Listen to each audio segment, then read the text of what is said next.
for stopping by Sheila's Audiobooks, and I am Sheila. This recording is coming from South Texas. All stories on this recording are in the public domain per United States copyright law.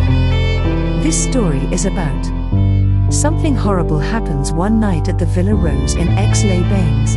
No one knows exactly what. The body of a rich old woman who believes in the spirits and owns a fortune in jewels is strangled to death. The maidservant is chloroformed in her room, and the charming young Mlle Celia, who has learned all the tricks of performing séances, has gone without a trace. And the case involves a gang of hardened criminals. Fortunately, the great detective Monsieur Hanaud is taking on the case. He allows a well-meaning, wealthy, middle-aged English tourist named Mr. Ricardo to tag along on the investigation.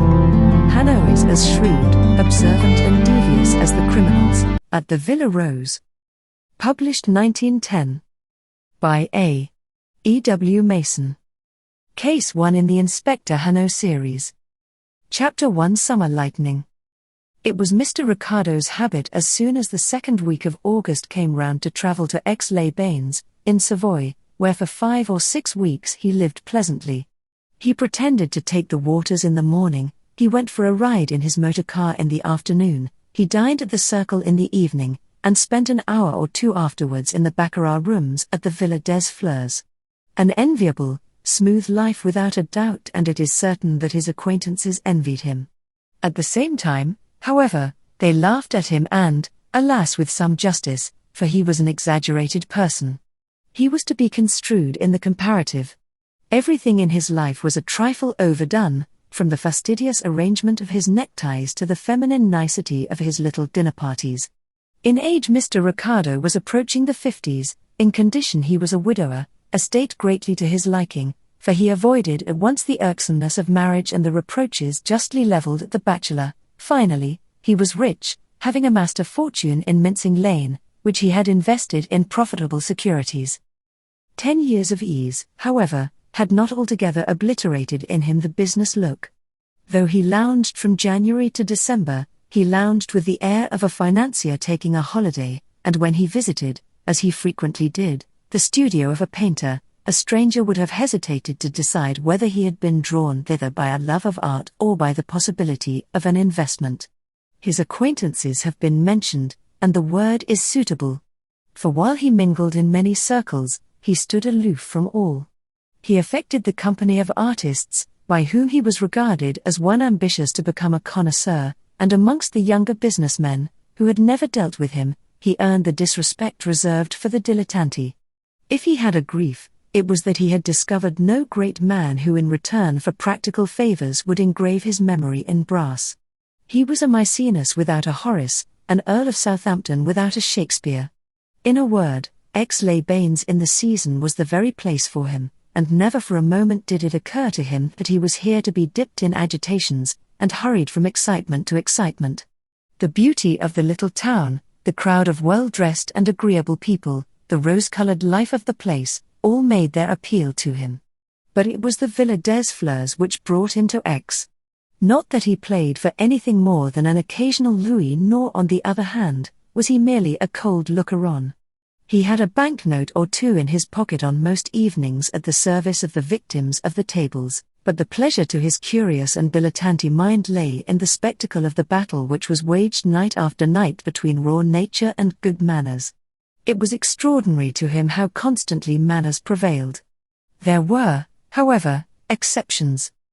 For instance, on the first evening of this particular visit he found the rooms hot, and sauntered out into the little semicircular garden at the back. He sat there for half an hour under a flawless sky of stars, watching the people come and go in the light of the electric lamps, and appreciating the gowns and jewels of the women with the eye of a connoisseur, and then into this starlit quiet there came suddenly a flash of vivid life. A girl in a soft, clinging frock of white satin darted swiftly from the rooms and flung herself nervously upon a bench. She could not, to Ricardo's thinking, be more than 20 years of age. She was certainly quite young.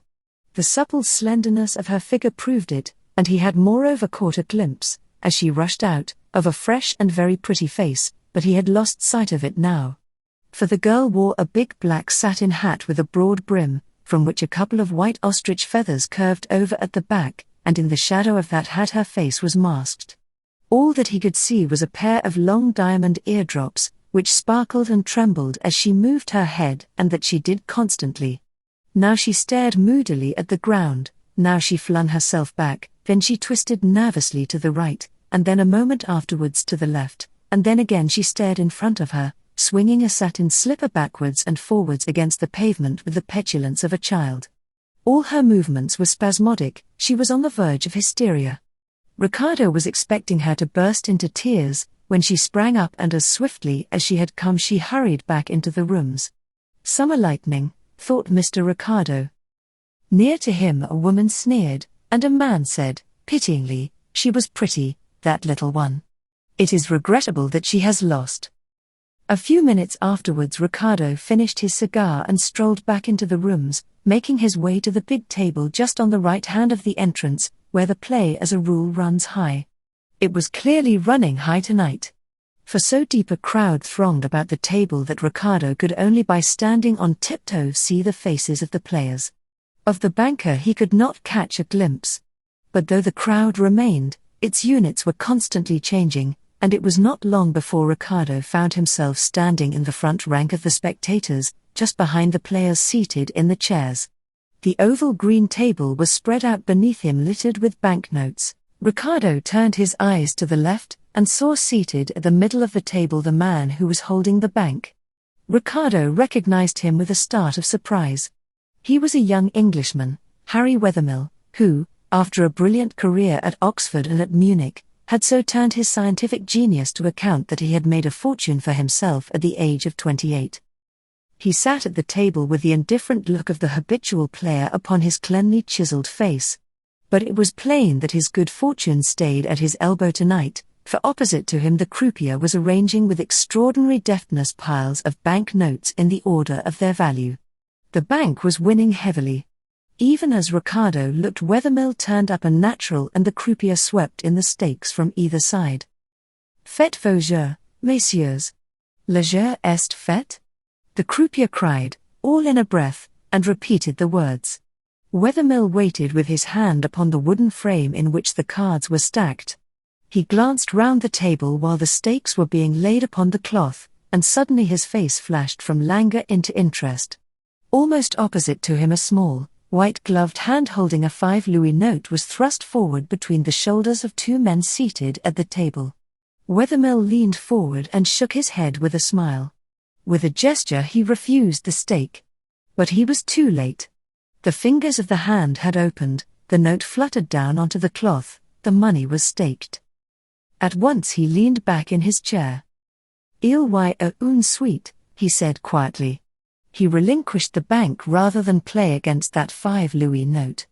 The stakes were taken up by their owners.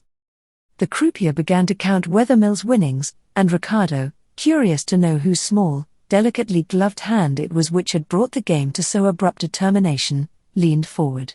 He recognized the young girl in the white satin dress and the big black hat whose nerves had got the better of her a few minutes since in the garden. He saw her now clearly, and thought her of an entrancing loveliness.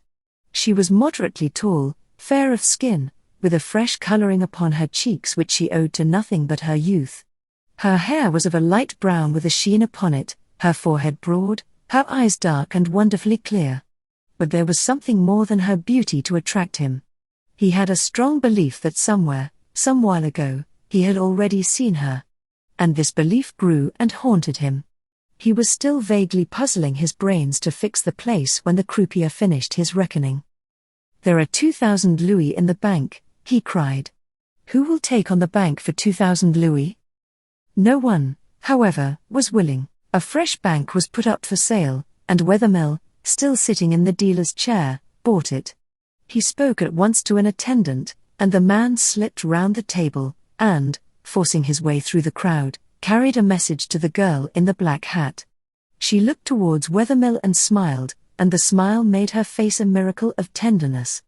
Then she disappeared, and in a few moments Ricardo saw a way open in the throng behind the banker, and she appeared again only a yard or two away, just behind Wethermill. He turned, and taking her hand into his, shook it chidingly.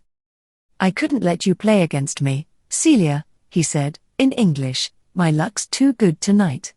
So you shall be my partner instead. I'll put in the capital and we'll share the winnings.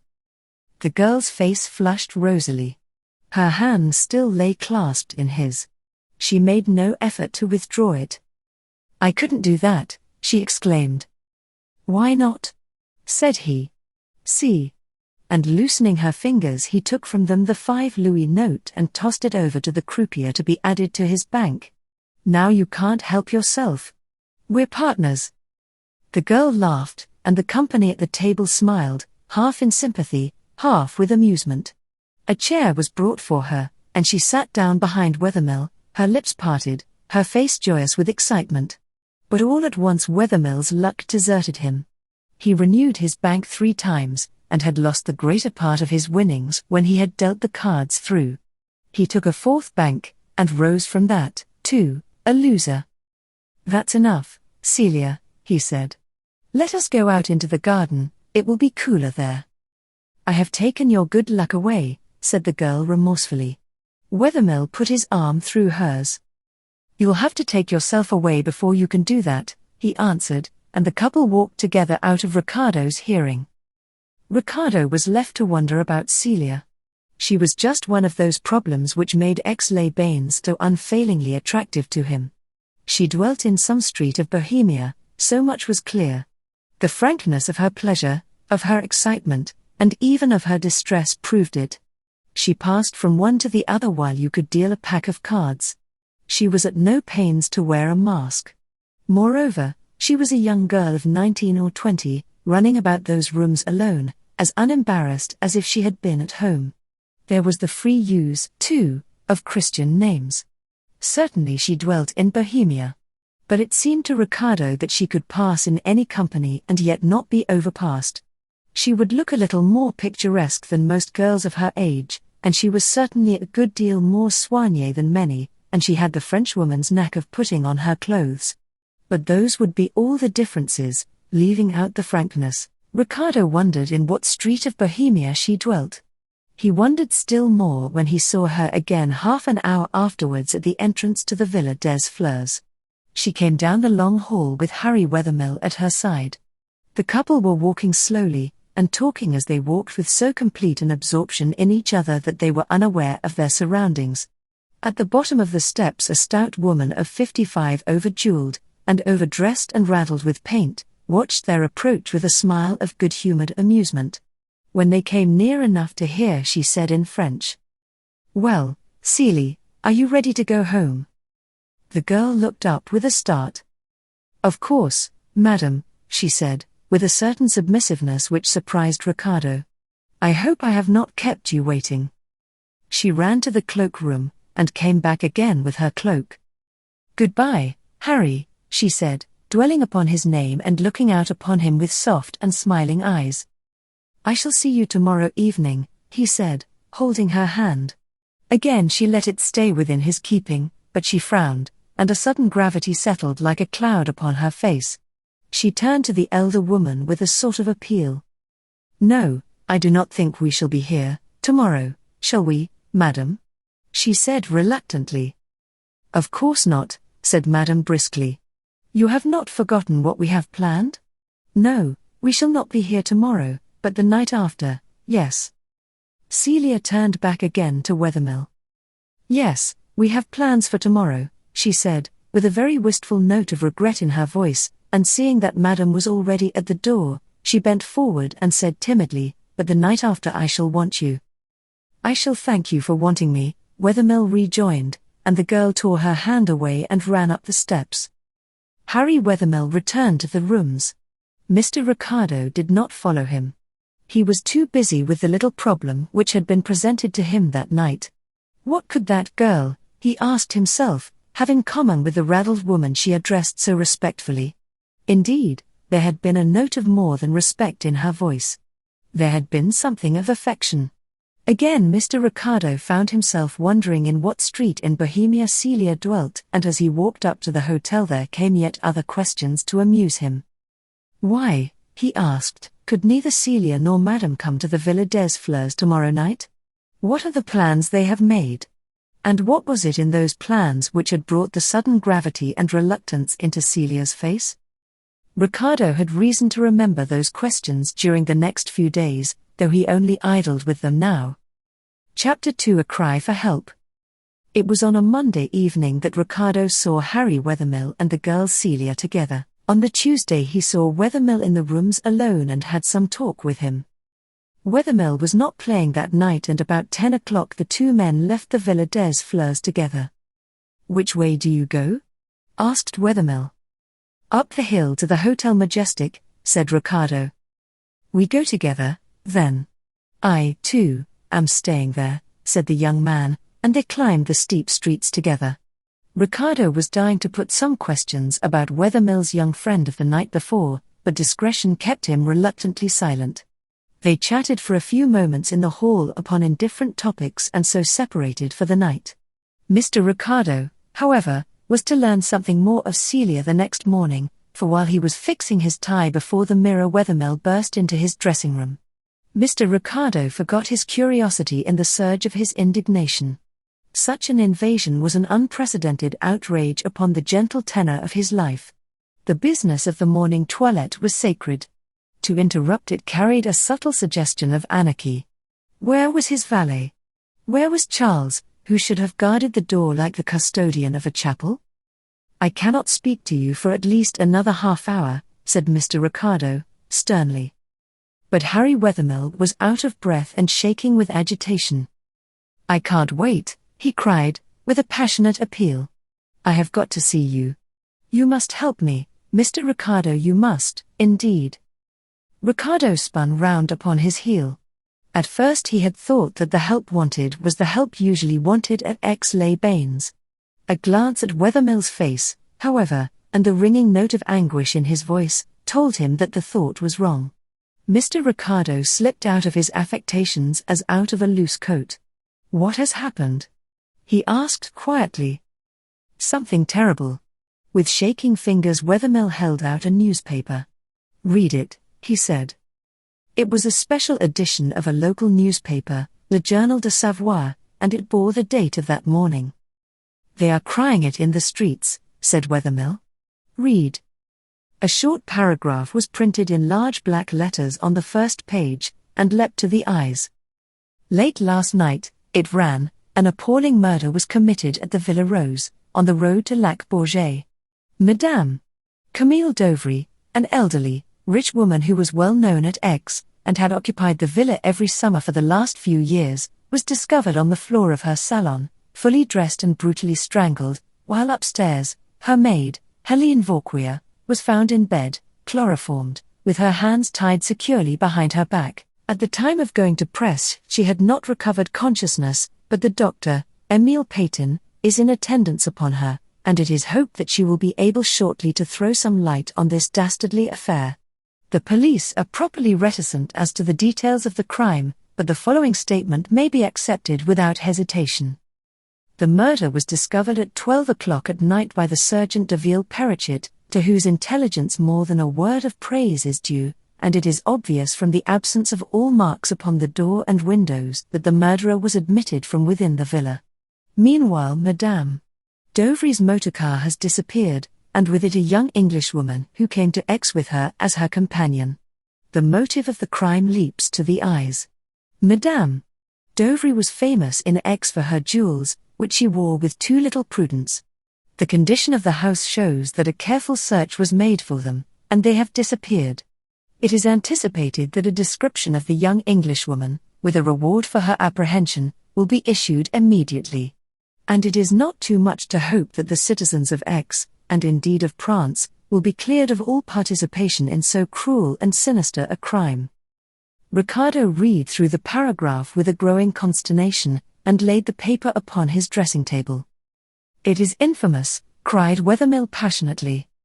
"The young Englishwoman is, I suppose, your friend Miss Celia?" said Ricardo slowly. Wethermill started forward. "You know her, then?" he cried in amazement. "No, but I saw her with you in the rooms. I heard you call her by that name." "You saw us together?" exclaimed Wethermill. Then you can understand how infamous the suggestion is. But Ricardo had seen the girl half an hour before he had seen her with Harry Wethermill. He could not but vividly remember the picture of her as she flung herself onto the bench in the garden in a moment of hysteria, and petulantly kicked a satin slipper backwards and forwards against the stones. She was young, she was pretty, she had a charm of freshness, but strive against it as he would, this picture in the recollection began more and more to wear a sinister aspect. He remembered some words spoken by a stranger. "She is pretty, that little one. It is regrettable that she has lost." Mr. Ricardo arranged his tie with even a greater deliberation than he usually employed. "And Madame Dovary?" he asked. "She was the stout woman with whom your young friend went away."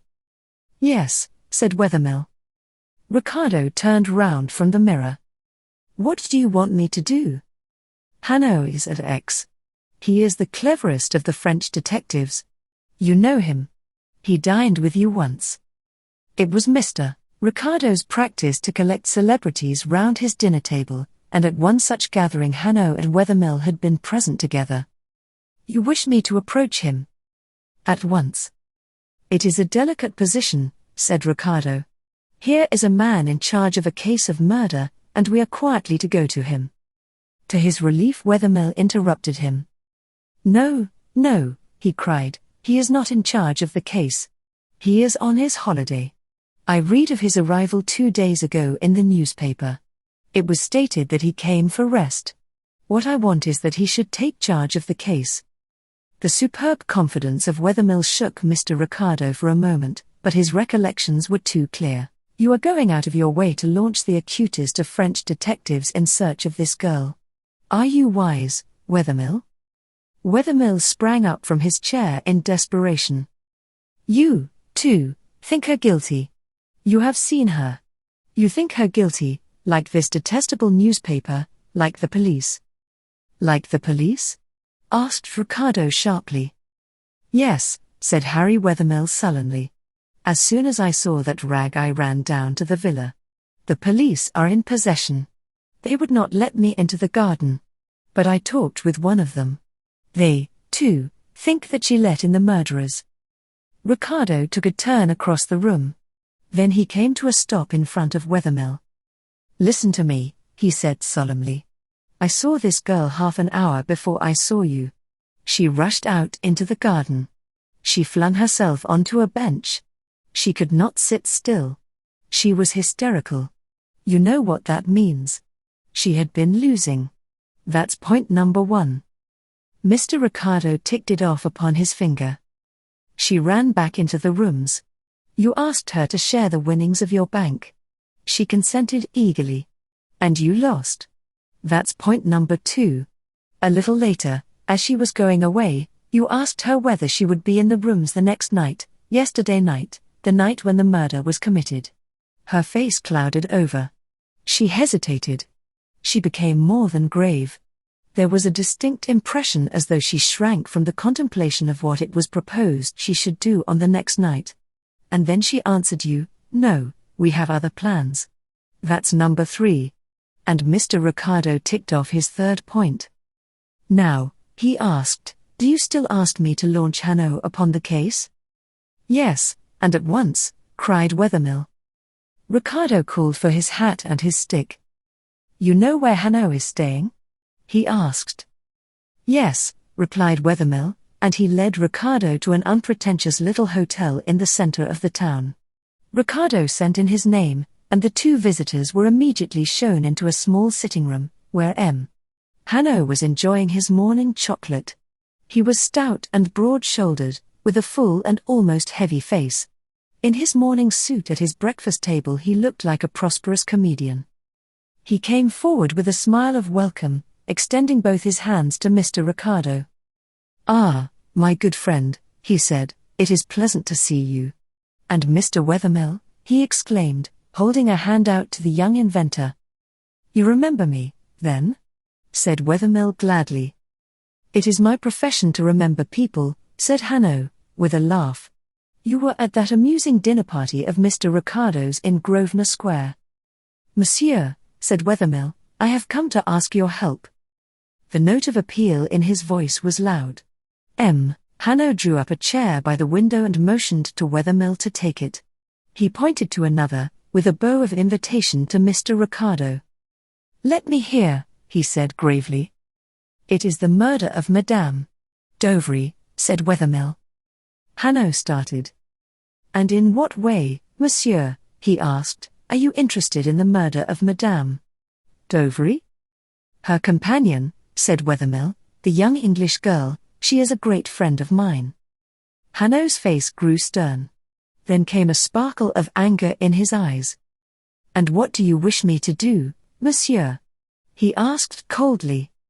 "You are upon your holiday, Hanaud."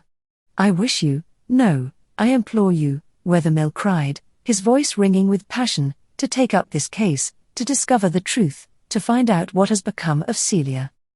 Hanaud leaned back in his chair with his hands upon the arms. He did not take his eyes from Harry Wethermill, but the anger died out of them. "Monsieur," he said, "I do not know what your procedure is in England. But in France a detective does not take up a case or leave it alone according to his pleasure. We are only servants. This affair is in the hands of M. Fleuriot, the juge d'instruction of Aix." "But if you offered him your help it would be welcomed," cried Wethermill. "And to me that would mean so much. There would be no bungling. There would be no waste of time. Of that one would be sure." Hanaud shook his head gently. His eyes were softened now by a look of pity. Suddenly he stretched out a forefinger. "You have, perhaps, a photograph of the young lady in that card case in your breast pocket."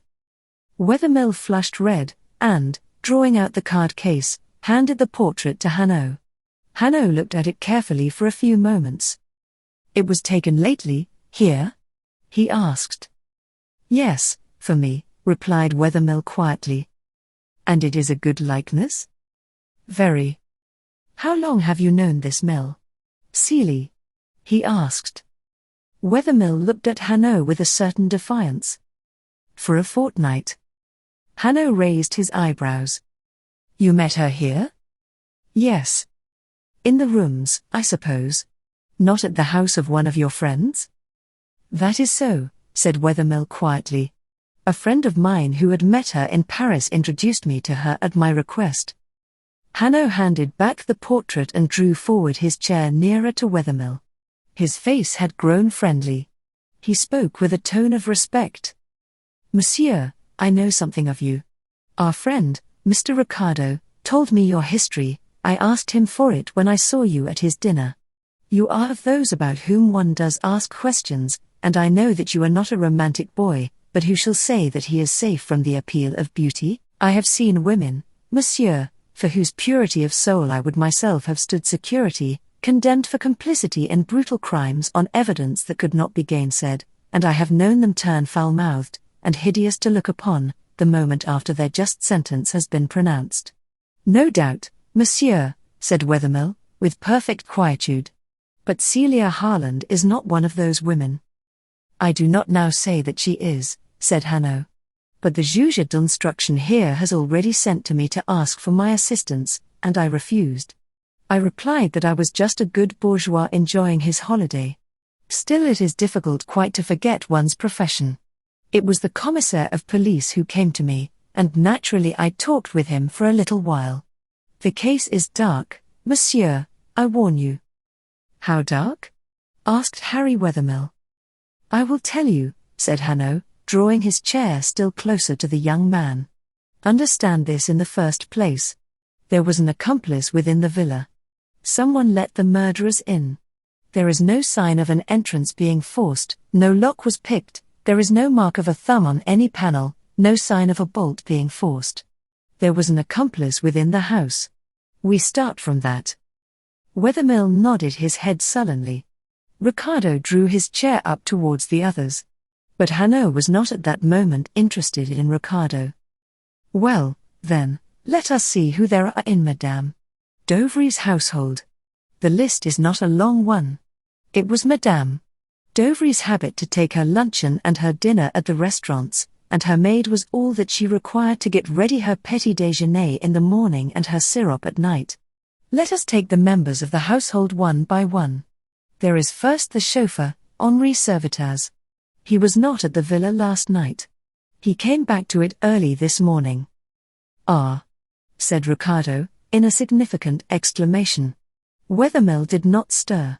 He sat still as a stone, with a face deadly white and eyes burning upon Hanaud's face. But wait, said Hanaud, holding up a warning hand to Ricardo.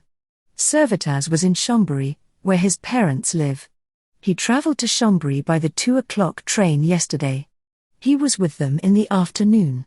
He went with them to a café in the evening. Moreover, early this morning the maid, Helene Vauquier, was able to speak a few words in answer to a question.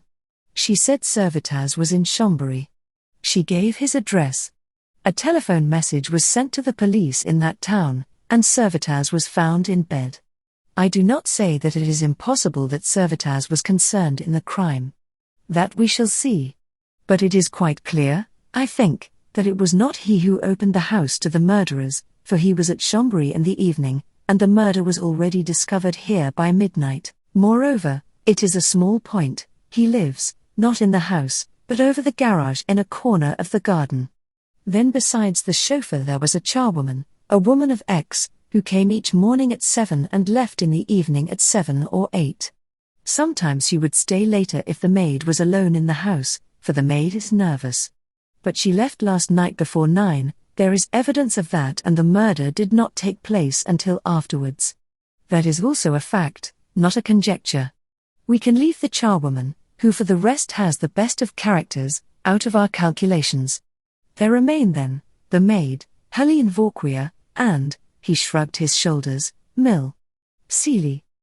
Hanaud reached out for the matches and lit a cigarette. Let us take first the maid, Helene Vauquier.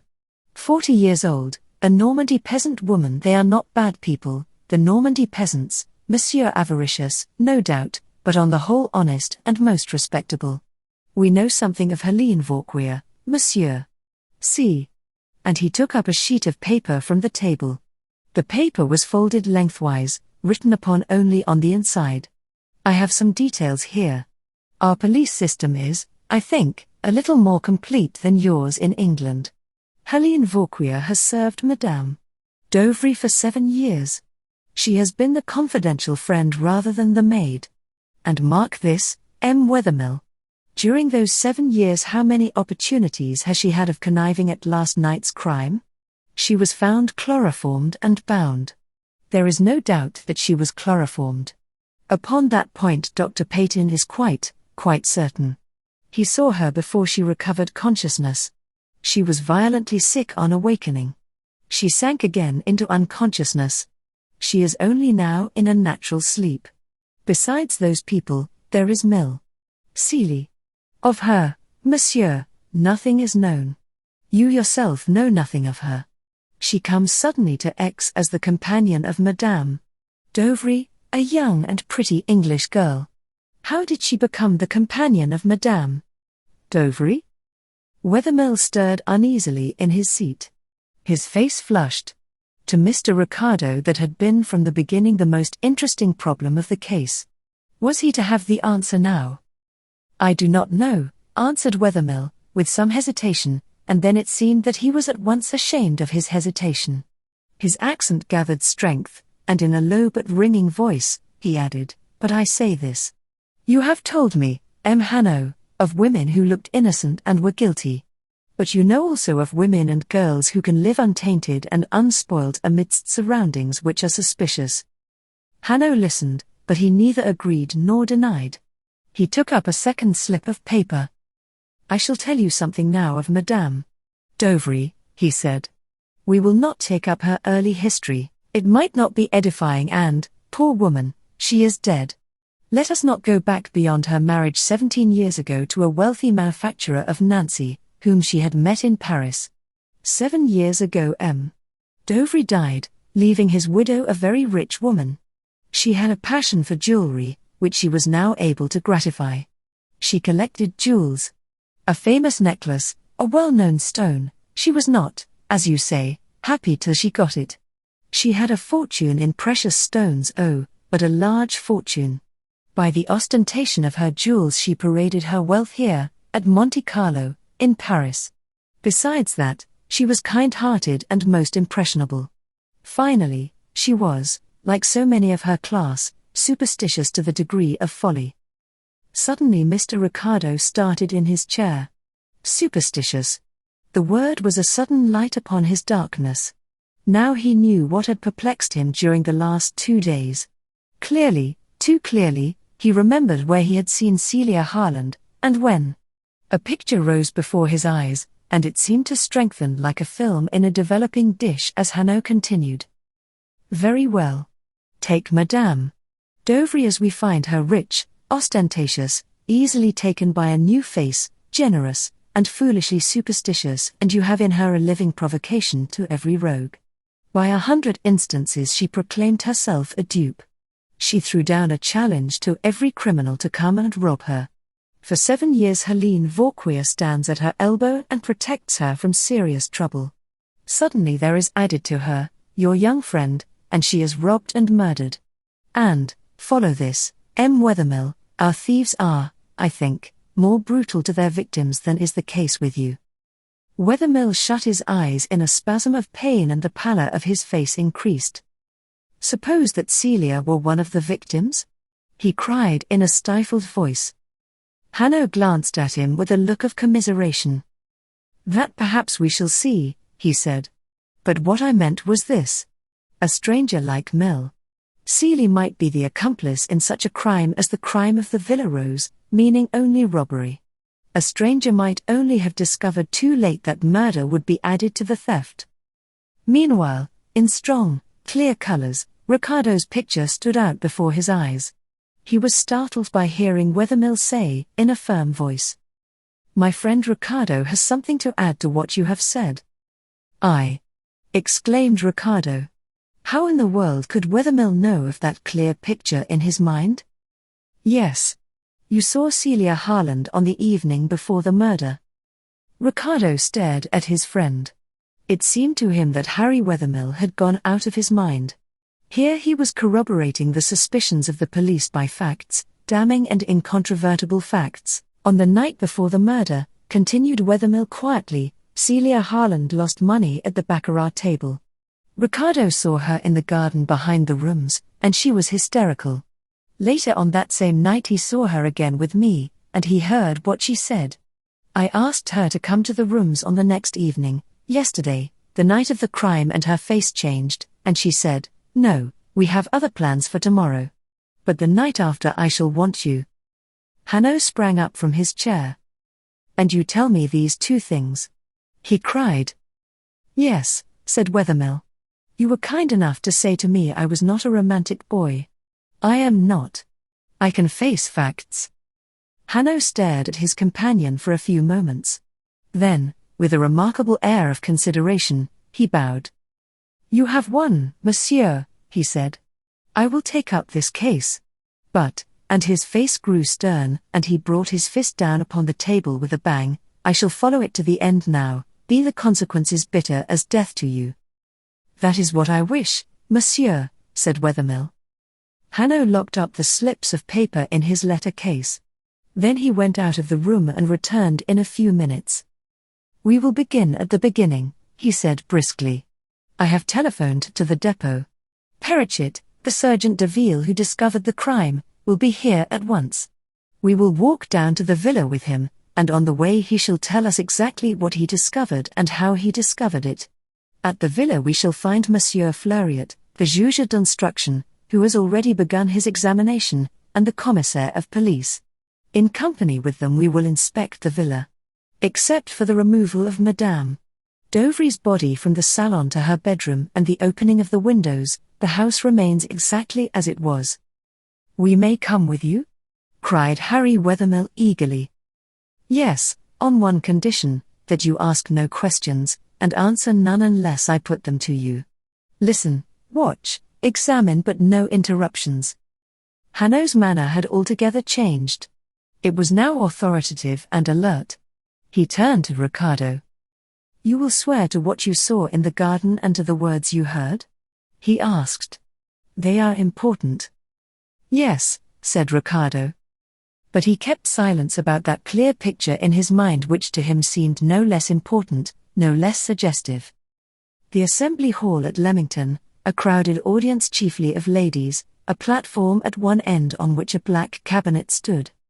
A man, erect and with something of the soldier in his bearing, led forward a girl, pretty and fair-haired, who wore a black velvet dress with a long, sweeping train. She moved like one in a dream. Some half-dozen people from the audience climbed onto the platform, tied the girl's hands with tape behind her back, and sealed the tape. She was led to the cabinet, and in full view of the audience fastened to a bench. Then the door of the cabinet was closed, the people upon the platform descended into the body of the hall, and the lights were turned very low. The audience sat in suspense, and then abruptly in the silence and the darkness there came the rattle of a tambourine from the empty platform. Rappings and knockings seemed to flicker round the panels of the hall, and in the place where the door of the cabinet should be there appeared a splash of misty whiteness. The whiteness shaped itself dimly into the figure of a woman, a face dark and eastern became visible, and a deep voice spoke in a chant of the Nile and Antony. Then the vision faded, the tambourines and cymbals rattled again. The lights were turned up, the door of the cabinet thrown open, and the girl in the black velvet dress was seen fastened upon the bench within. It was a spiritualistic performance at which Julius Ricardo had been present 2 years ago. The young, fair-haired girl in black velvet, the medium, was Celia Harland. That was the picture which was in Ricardo's mind, and Hanaud's description of Madame Dovry made a terrible commentary upon it. Easily taken by a new face, generous, and foolishly superstitious, a living provocation to every rogue. Those were the words, and here was a beautiful girl of 20 versed in those very tricks of imposture which would make Madame Dovry her natural prey. Ricardo looked at Wethermill, doubtful whether he should tell what he knew of Celia Harland or not. But before he had decided a knock came upon the door. "Here is Perrichet," said Hanaud, taking up his hat. "We will go down to the Villa Rose." Chapter 3 Perrichet's Story. Perrichet was a young, thick-set man, with a red, fair face, and a moustache and hair so pale in colour that they were almost silver. He came into the room with an air of importance. "Aha," said Hanaud, with a malicious smile. "You went to bed late last night, my friend. Yet you were up early enough to read the newspaper. Well, I am to have the honour of being associated with you in this case." Perrichet twirled his cap awkwardly and blushed.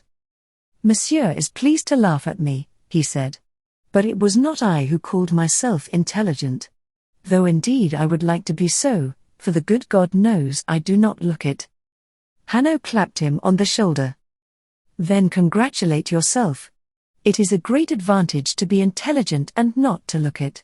We shall get on famously. Come." The 4 men descended the stairs, and as they walked towards the villa Perrichet related, concisely and clearly, his experience of the night. "I passed the gate of the villa about 9:30, he said. The gate was dosed. Above the wall and bushes of the garden I saw a bright light in the room upon the first floor which faces the road at the southwestern corner of the villa. The lower windows I could not see. More than an hour afterwards I came back, and as I passed the villa again I noticed that there was now no light in the room upon the first floor, but that the gate was open. I thereupon went into the garden, and, pulling the gate, let it swing to and latch. But it occurred to me as I did so that there might be visitors at the villa who had not yet left, and for whom the gate had been set open. I accordingly followed the drive which winds round to the front door. The front door is not on the side of the villa which faces the road, but at the back. When I came to the open space where the carriages turn, I saw that the house was in complete darkness. There were wooden latticed doors to the long windows on the ground floor, and these were closed. I tried one to make certain, and found the fastening secure. The other windows upon that floor were shuttered. No light gleamed anywhere. I then left the garden, closing the gate behind me. I heard a clock strike the hour a few minutes afterwards, so that I can be sure of the time. It was now 11 o'clock. I came round a third time an hour after, and to my astonishment I found the gate once more open.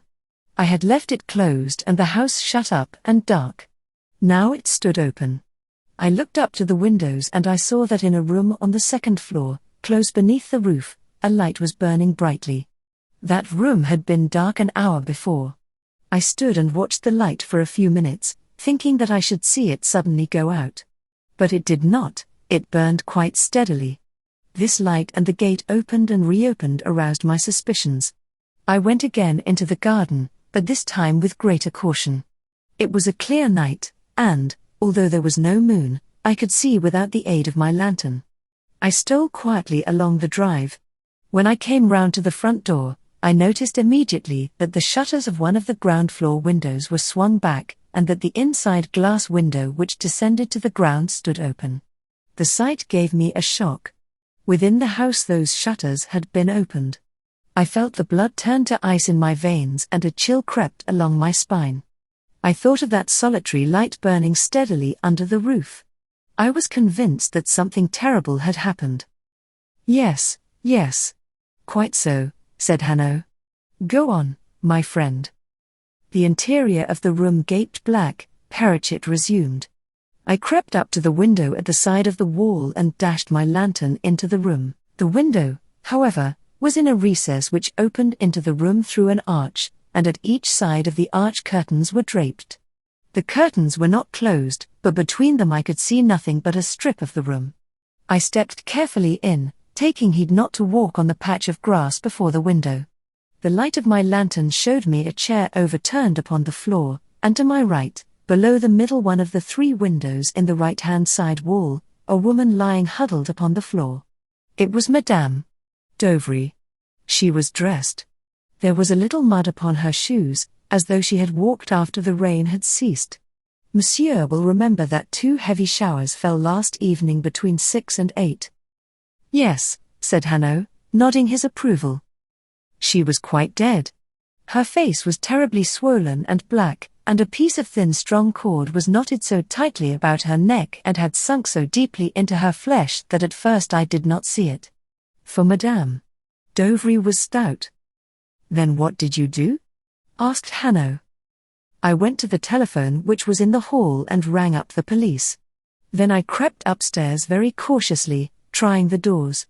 I came upon no one until I reached the room under the roof where the light was burning. There I found Helene Vauquier, the maid, snoring in bed in a terrible fashion. The 4 men turned a bend in the road. A few paces away a knot of people stood before a gate which a sergeant de ville guarded. But here we are at the villa, said Hanaud. They all looked up and, from a window at the corner upon the first floor a man looked out and drew in his head. That is M.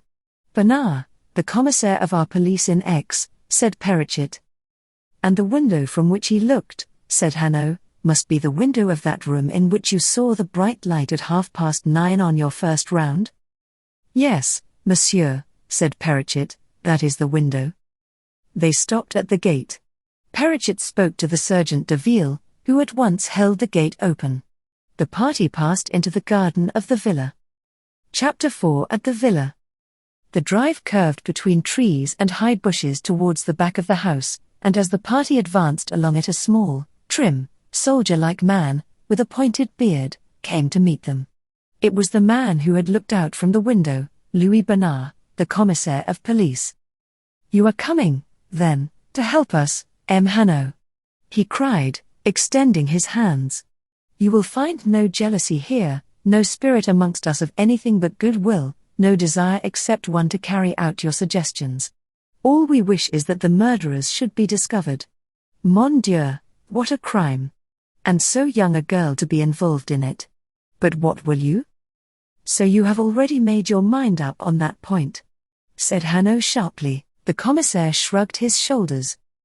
Examine the villa and then judge for yourself whether any other explanation is conceivable, he said, and turning, he waved his hand towards the house. Then he cried, "Ah!" and drew himself into an attitude of attention. A tall, thin man of about 45 years, dressed in a frock coat and a high silk hat, had just come round an angle of the drive and was moving slowly towards them. He wore the soft, curling brown beard of one who has never used a razor on his chin, and had a narrow face with eyes of a very light grey, and a round bulging forehead. "This is the juge d'instruction?" asked Hanaud. "Yes, M. Fleuriot," replied Louis Bernard in a whisper. M. Fleuriot was occupied with his own thoughts, and it was not until Bernard stepped forward noisily on the gravel that he became aware of the group in the garden. "This is M. Hanaud, of the Sûreté in Paris," said Louis Bernard. M. Fleuriot bowed with cordiality. "You are very welcome, M. Hanaud. You will find that nothing at the villa has been disturbed. The moment the message arrived over the telephone that you were willing to assist us, I gave instructions that all should be left as we found it. I trust that you, with your experience, will see a way where our eyes find none." Hanaud bowed in reply. "I shall do my best, M. Fleuriot. I can say no more," he said. "But who are these gentlemen?" asked Fleuriot, waking, it seemed, now for the first time to the presence of Harry Wethermill and Mr. Ricardo. "They are both friends of mine," replied Hanaud. "If you do not object, I think their assistance may be useful. Mr. Wethermill, for instance, was acquainted with Celia Harland." "Ah!" cried the judge, and his face took on suddenly a keen and eager look. "You can tell me about her, perhaps?" "All that I know I will tell readily," said Harry Wethermill. Into the light eyes of M. Fleuriot there came a cold, bright gleam. He took a step forward. His face seemed to narrow to a greater sharpness. In a moment, to Mr. Ricardo's thought, he ceased to be the judge, he dropped from his high office, he dwindled into a fanatic. "She is Jewish, this Celia Harland?" he cried. "No, M. Fleuriot, she is not," replied Wethermill. "I do not speak in disparagement of that race, for I count many friends amongst its members. But Celia Harland is not one of them." "Ah," said Fleuriot, and there was something of disappointment, something, too, of incredulity, in his voice. "Well, you will come and report to me when you have made your investigation." And he passed on without another question or remark. The group of men watched him go, and it was not until he was out of earshot that Bernard turned with a deprecating gesture to Hanaud. Yes, he is a good judge, M. Hanaud, quick, discriminating, sympathetic, but he has that bee in his bonnet, like so many others. Everywhere he must see the trial and conviction Jewish officer Alfred Dreyfus. He cannot get it out of his head. No matter how insignificant a woman is murdered, she must have letters in her possession which would convict Alfred Dreyfus. But you know, there are thousands like that, good, kindly, just people in the ordinary ways of life, but behind every crime they see the Jew. Hanaud nodded his head. "I know, and in a juge d'instruction it is very embarrassing. Let us walk on." Halfway between the gate and the villa a second carriage road struck off to the left, and at the entrance to it stood a young, stout man in black leggings. "The chauffeur?" asked Hanaud. "I will speak to him." The commissaire called the chauffeur forward.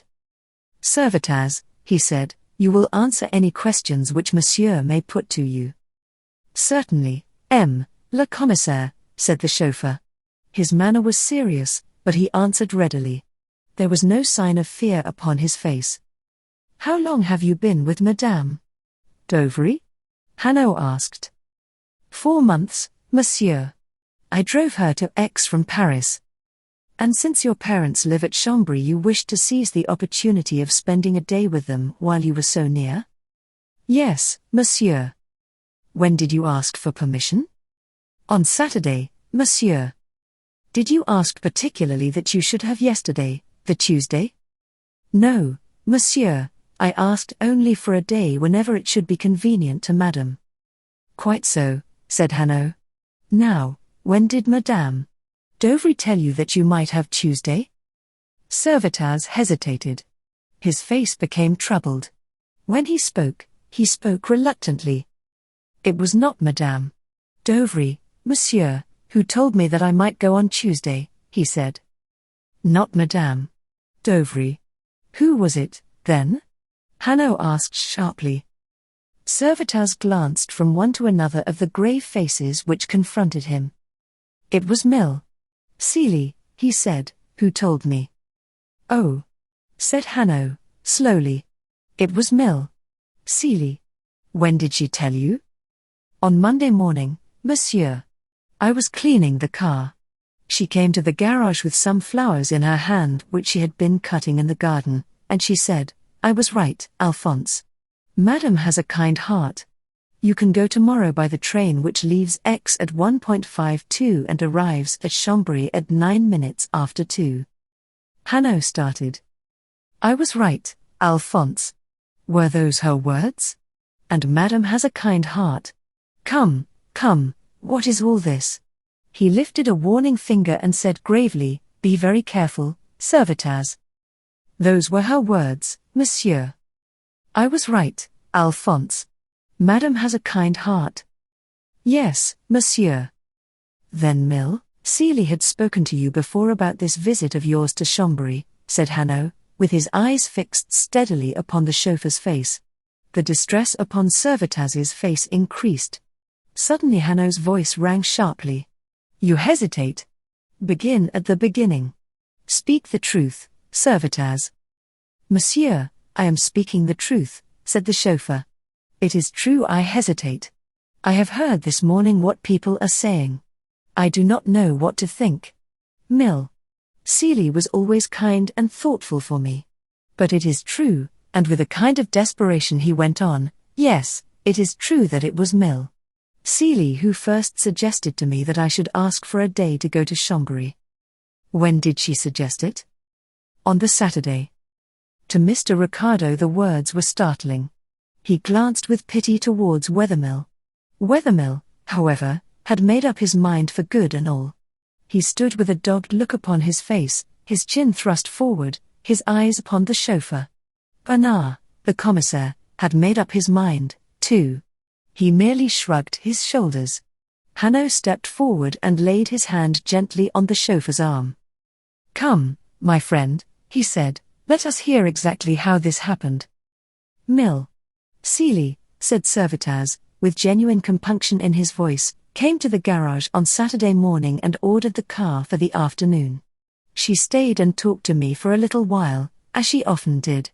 She said that she had been told that my parents lived at Chambéry, and since I was so near I ought to ask for a holiday. For it would not be kind if I did not go and see them. That was all? Yes, monsieur. Very well. And the detective resumed at once his brisk voice and alert manner. He seemed to dismiss Servitaz's admission from his mind. Ricardo had the impression of a man tying up an important document which for the moment he has done with, and putting it away ticketed in some pigeonhole in his desk. Let us see the garage. They followed the road between the bushes until a turn showed them the garage with its doors open. The doors were found unlocked. Just as you see them. Hanaud nodded. He spoke again to Servitaz. What did you do with the key on Tuesday? I gave it to Helene Vauquier, monsieur, after I had locked up the garage. And she hung it on a nail in the kitchen. I see, said Hanaud. So anyone could easily have found it last night? Yes, monsieur, if one knew where to look for it. At the back of the garage a row of petrol tins stood against the brick wall. Was any petrol taken? Asked Hanaud. Yes, monsieur, there was very little petrol in the car when I went away. More was taken, but it was taken from the middle tins, these. And he touched the tins. I see, said Hanaud, and he raised his eyebrows thoughtfully. The commissaire moved with impatience. From the middle or from the end, what does it matter? He exclaimed. The petrol was taken. Hanaud, however, did not dismiss the point so lightly. But it is very possible that it does matter, he said gently. For example, if Servitaz had had no reason to examine his tins it might have been some while before he found out that the petrol had been taken. Indeed, yes, said Servitaz. I might even have forgotten that I had not used it myself. Quite so, said Hanaud, and he turned to Bernard. I think that may be important. I do not know, he said. But since the car is gone, cried Bernard, how could the chauffeur not look immediately at his tins? The question had occurred to Ricardo, and he wondered in what way Hanaud meant to answer it. Hanaud, however, did not mean to answer it. He took little notice of it at all. He put it aside with a superb indifference to the opinion which his companions might form of him. Ah, yes, he said, carelessly. Since the car is gone, as you say, that is so. And he turned again to Servettaz. It was a powerful car? He asked. 60 horsepower, said Servettaz. Hanaud turned to the commissaire. You have the number and description, I suppose? It will be as well to advertise for it. It may have been seen, it must be somewhere. The commissaire replied that the description had already been printed, and Hanaud, with a nod of approval, examined the ground. In front of the garage there was a small stone courtyard, but on its surface there was no trace of a footstep. Yet the gravel was wet, he said, shaking his head. The man who fetched that car fetched it carefully. He turned and walked back with his eyes upon the ground. Then he ran to the grass border between the gravel and the bushes. Look, he said to Wethermill, a foot has pressed the blades of grass down here, but very lightly, yes, and there again. Someone ran along the border here on his toes. Yes, he was very careful. They turned again into the main drive, and, following it for a few yards, came suddenly upon a space in front of the villa. It was a small toy pleasure house, looking on to a green lawn gay with flower beds. It was built of yellow stone, and was almost square in shape. A couple of ornate pillars flanked the door, and a gable roof, topped by a gilt vane, surmounted it. To Ricardo it seemed impossible that so sordid and sinister a tragedy had taken place within its walls during the last 12 hours. It glistened so gaudily in the blaze of sunlight. Here and there the green outer shutters were closed, here and there the windows stood open to let in the air and light. Upon each side of the door there was a window lighting the hall, which was large. Beyond those windows again, on each side, there were glass doors opening to the ground and protected by the ordinary green latticed shutters of wood, which now stood hooked back against the wall. These glass doors opened into rooms oblong in shape, which ran through towards the back of the house, and were lighted in addition by side windows. The room upon the extreme left, as the party faced the villa, was the dining room, with the kitchen at the back. The room on the right was the salon in which the murder had been committed. In front of the glass door to this room a strip of what had once been grass stretched to the gravel drive. But the grass had been worn away by constant use, and the black mold showed through. This strip was about 3 yards wide, and as they approached they saw, even at a distance, that since the rain of last night it had been trampled down. We will go round the house first, said Hanaud, and he turned along the side of the villa and walked in the direction of the road. There were 4 windows just above his head, of which 3 lighted the salon and the 4th a small writing room behind it. Under these windows there was no disturbance of the ground, and a careful investigation showed conclusively that the only entrance used had been the glass doors of the salon facing the drive. To that spot, then, they returned. There were 3 sets of footmarks upon the soil. One set ran in a distinct curve from the drive to the side of the door, and did not cross the others. Those, said Hanaud, are the footsteps of my intelligent friend, Perrichet, who was careful not to disturb the ground. Perrichet beamed all over his rosy face, and Bernard nodded at him with condescending approval. But I wish, Le Commissaire and Hanaud pointed to a blur of marks that your other officers had been as intelligent. Look. These run from the glass door to the drive, and, for all the use they are to us, a harrow might have been dragged across them. Bernard drew himself up. Not one of my officers has entered the room by way of this door. The strictest orders were given and obeyed. The ground, as you see it, is the ground as it was at 12 o'clock last night. Hanaud's face grew thoughtful. Is that so? He said, and he stooped to examine the second set of marks. They were at the right-hand side of the door. A woman and a man, he said. But they are mere hints rather than prints. One might almost think he rose up without finishing his sentence, and he turned to the third set, and a look of satisfaction gleamed upon his face. Ah! Here is something more interesting, he said. There were just 3 impressions, and, whereas the blurred marks were at the side, these 3 pointed straight from the middle of the glass doors to the drive.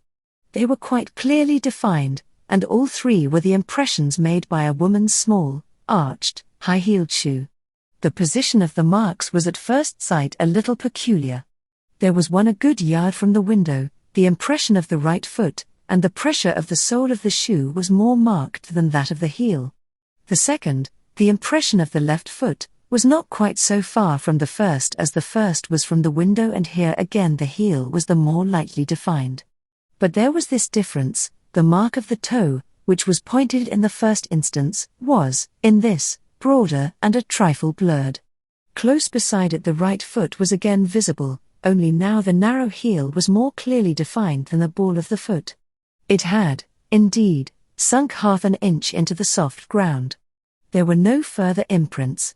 Indeed, these 2 were not merely close together, they were close to the gravel of the drive and on the very border of the grass. Hanaud looked at the marks thoughtfully. Then he turned to the commissaire. "Are there any shoes in the house which fit those marks?" "Yes. We have tried the shoes of all the women, Celia Harland, the maid, and even Madame Dovry. The only ones which fit at all are those taken from Celia Harland's bedroom." He called to an officer standing in the drive, and a pair of grey suede shoes were brought to him from the hall. "See, M. Hanaud, it is a pretty little foot which made those clear impressions," he said, with a smile, "a foot arched and slender. Madame Dovry's foot is short and square, the maid's broad and flat.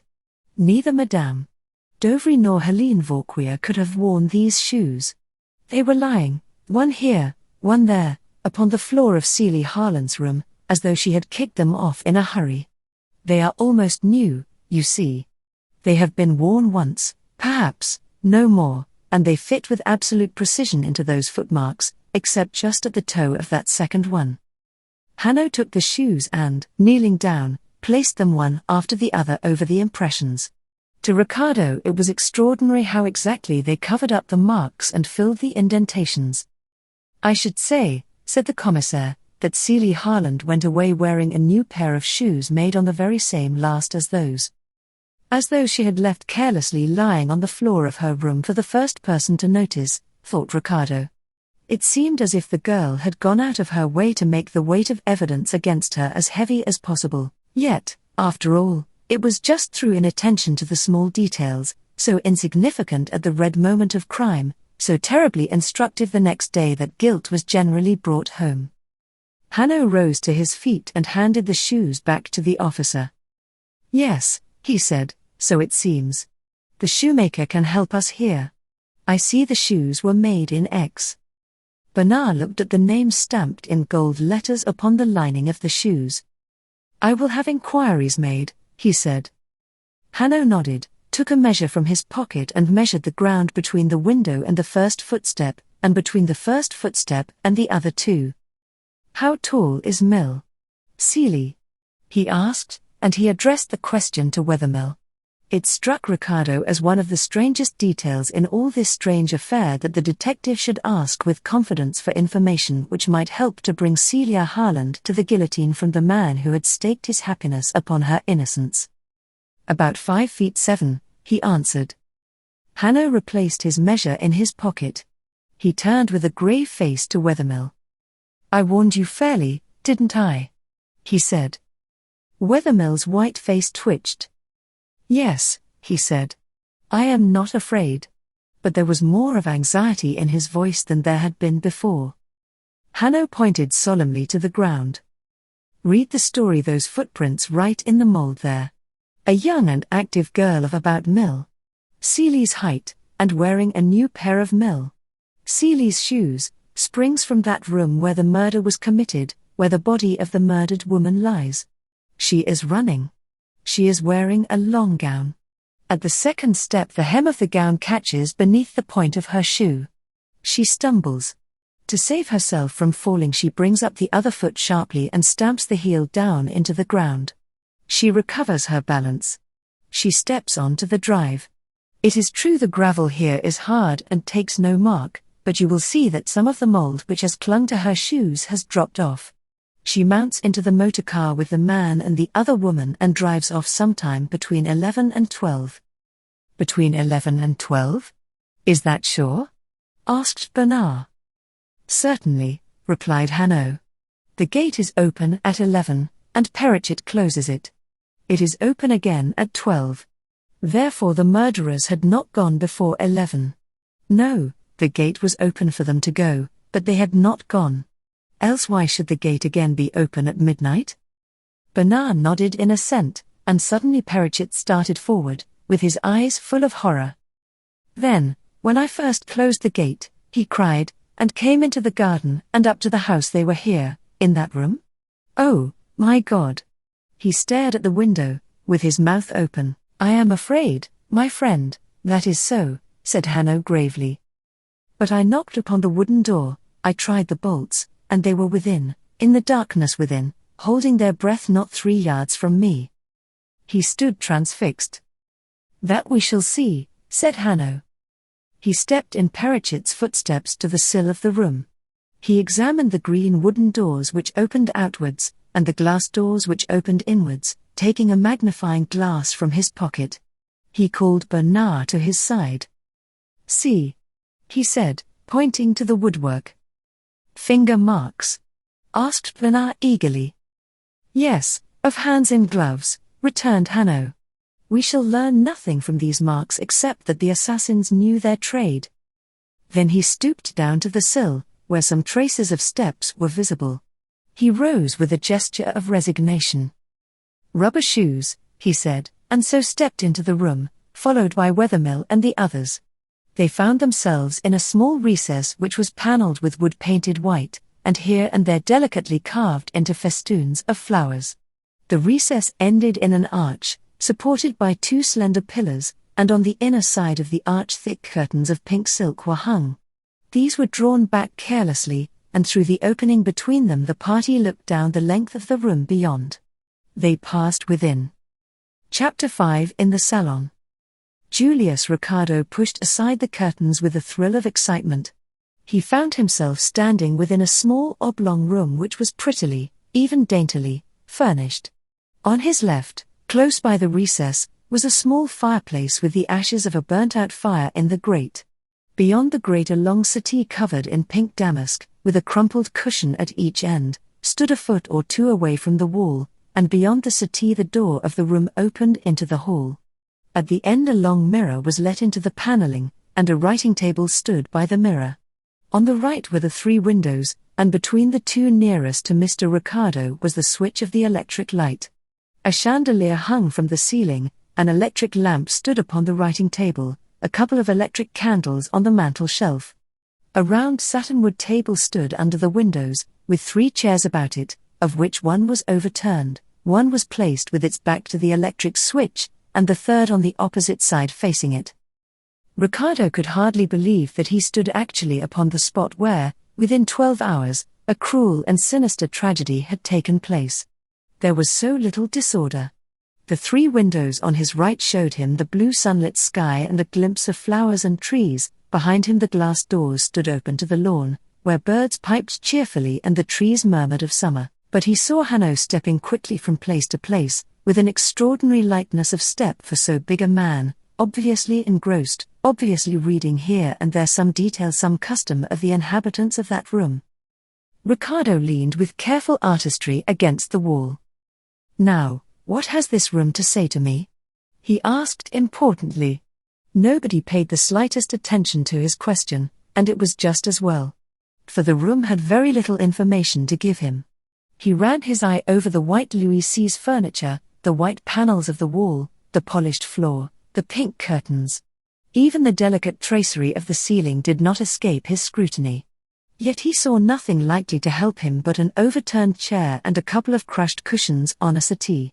It was very annoying, all the more annoying because Hanaud was so uncommonly busy. Hanaud looked carefully at the long settee and the crumpled cushions, and he took out his measure and measured the distance between the cushion at one end and the cushion at the other. He examined the table, he measured the distance between the chairs. He came to the fireplace and raked in the ashes of the burnt-out fire. But Ricardo noticed a singular thing. In the midst of his search, Hanaud's eyes were always straying back to the settee, and always with a look of extreme perplexity, as if he read there something, definitely something, but something which he could not explain. Finally he went back to it, he drew it farther away from the wall, and suddenly with a little cry he stooped and went down on his knees. When he rose he was holding some torn fragments of paper in his hand. He went over to the writing table and opened the blotting book. Where it fell open there were some sheets of notepaper, and one particular sheet of which half had been torn off. He compared the pieces which he held with that torn sheet, and seemed satisfied. There was a rack for notepaper upon the table, and from it he took a stiff card. "Get me some gum or paste, and quickly," he said. His voice had become brusque, the politeness had gone from his address. He carried the card and the fragments of paper to the round table. There he sat down and, with infinite patience, gummed the fragments onto the card, fitting them together like the pieces of a Chinese puzzle. The others over his shoulders could see spaced words, written in pencil, taking shape as a sentence upon the card. Hanaud turned abruptly in his seat toward Wethermill. "You have, no doubt, a letter written by Mlle Celia." Wethermill took his letter case from his pocket and a letter out of the case. He hesitated for a moment as he glanced over what was written. The 4 sheets were covered. He folded back the letter, so that only the 2 inner sheets were visible, and handed it to Hanaud. Hanaud compared it with the handwriting upon the card. "Look," he said at length, and the 3 men gathered behind him. On the card the gummed fragments of paper revealed a sentence. "Je ne sais pas." "I do not know," said Ricardo. "Now this is very important." Beside the card Celia's letter to Wethermill was laid. "What do you think?" asked Hanaud. Bernard, the commissaire of police, bent over Hanaud's shoulder. "There are strong resemblances," he said guardedly. Ricardo was on the lookout for deep mysteries. Resemblances were not enough for him, they were inadequate to the artistic needs of the situation. "Both were written by the same hand," he said definitely, "only in the sentence written upon the card the handwriting is carefully disguised." "Ah," said the commissaire, bending forward again. "Here is an idea. Yes, there are strong differences." Ricardo looked triumphant. "Yes, there are differences," said Hanaud. "Look how long the upstroke of the P is, how it wavers. See how suddenly this S straggles off, as though some emotion made the hand shake. Yet this," and touching Wethermill's letter he smiled ruefully, "this is where the emotion should have affected the pen." He looked up at Wethermill's face and then said quietly, "You have given us no opinion, monsieur. Yet your opinion should be the most valuable of all. Were these 2 papers written by the same hand?" "I do not know," answered Wethermill. "And I, too," cried Hanaud, in a sudden exasperation, "je ne sais pas. I do not know. It may be her hand carelessly counterfeited. It may be her hand disguised. It may be simply that she wrote in a hurry with her gloves on. It may have been written some time ago," said Mr. Ricardo, encouraged by his success to another suggestion. "No, that is the one thing it could not have been," said Hanaud. "Look round the room. Was there ever a room better tended? Find me a little pile of dust in any one corner if you can. It is all as clean as a plate. Every morning, except this one morning, this room has been swept and polished. The paper was written and torn up yesterday." He enclosed the card in an envelope as he spoke, and placed it in his pocket. Then he rose and crossed again to the settee. He stood at the side of it, with his hands clutching the lapels of his coat and his face gravely troubled. After a few moments of silence for himself, of suspense for all the others who watched him, he stooped suddenly. Slowly, and with extraordinary care, he pushed his hands under the head cushion and lifted it up gently, so that the indentations of its surface might not be disarranged. He carried it over to the light of the open window. The cushion was covered with silk, and as he held it to the sunlight all could see a small brown stain. Hanaud took his magnifying glass from his pocket and bent his head over the cushion. But at that moment, careful though he had been, the down swelled up within the cushion, the folds and indentations disappeared, the silk covering was stretched smooth. "Oh!" cried Bernard tragically. "What have you done?" Hanaud's face flushed. He had been guilty of a clumsiness, even he. Mr. Ricardo took up the tale. "Yes," he exclaimed, "what have you done?" Hanaud looked at Ricardo in amazement at his audacity. "Well, what have I done?" he asked. "Come. Tell me."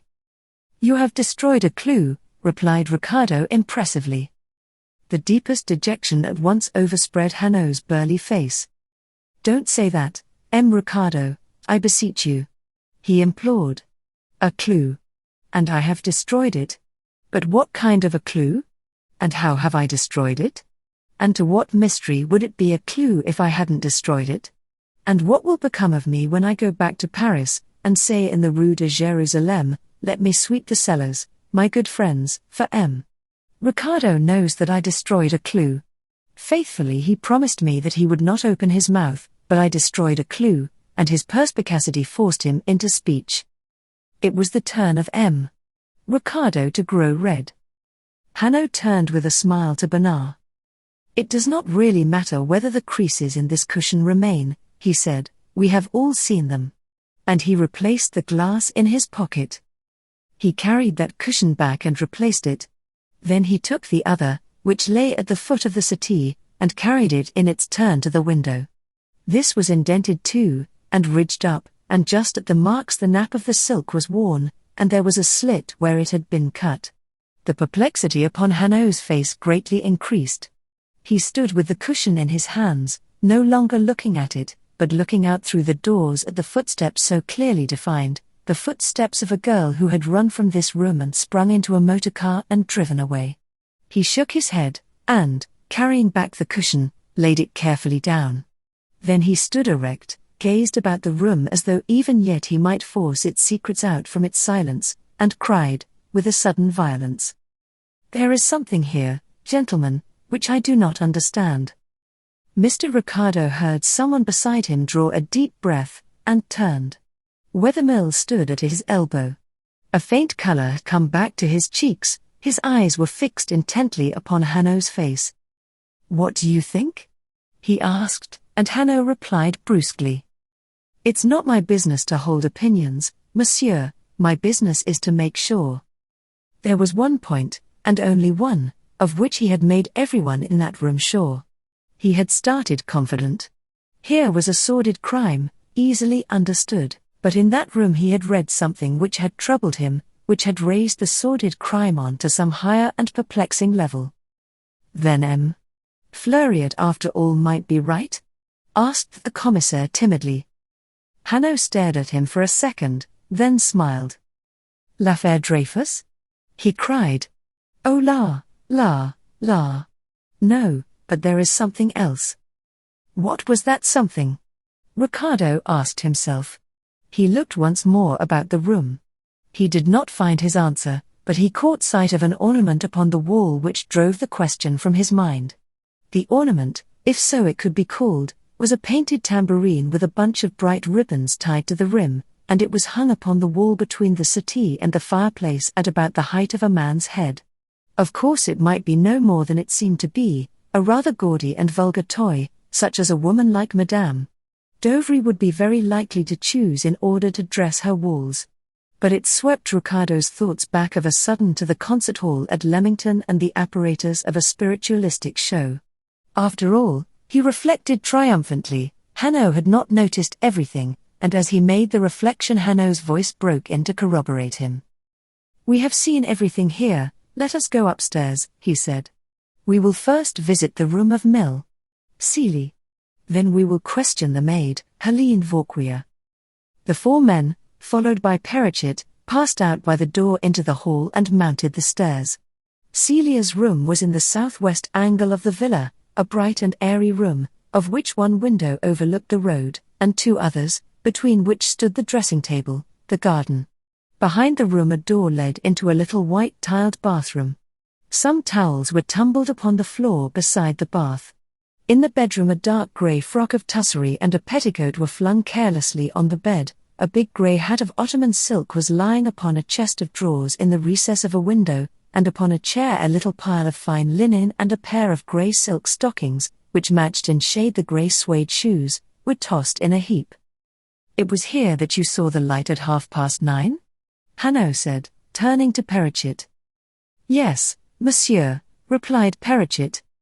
"We may assume, then, that Mlle Celia was changing her dress at that time." Bernard was looking about him, opening a drawer here, a wardrobe there. "Mlle Celia," he said, with a laugh, "was a particular young lady, and fond of her fine clothes, if one may judge from the room and the order of the cupboards. She must have changed her dress last night in an unusual hurry.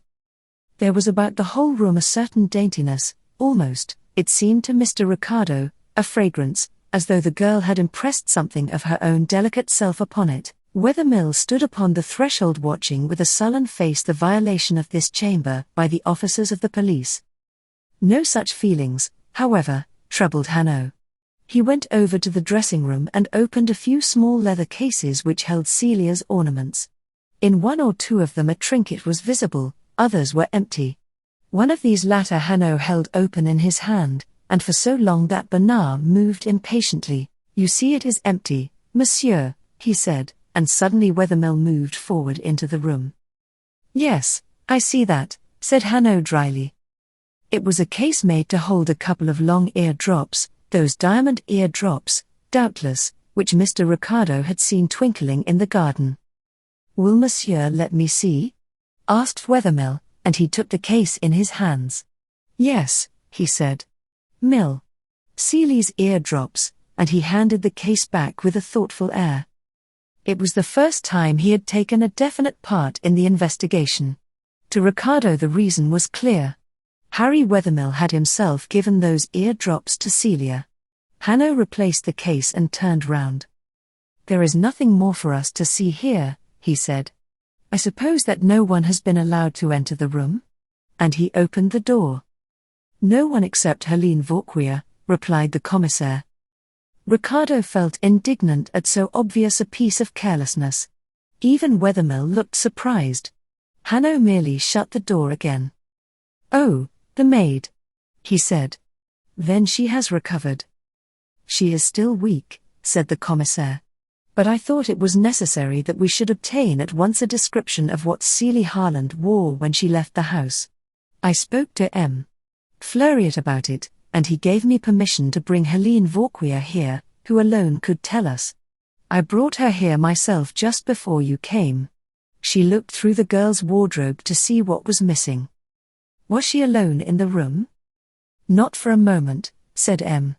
Bernard haughtily. "Really, monsieur, we are not so ignorant of how an affair of this kind should be conducted. I was in the room myself the whole time, with my eye upon her." "That was just before I came," said Hanaud.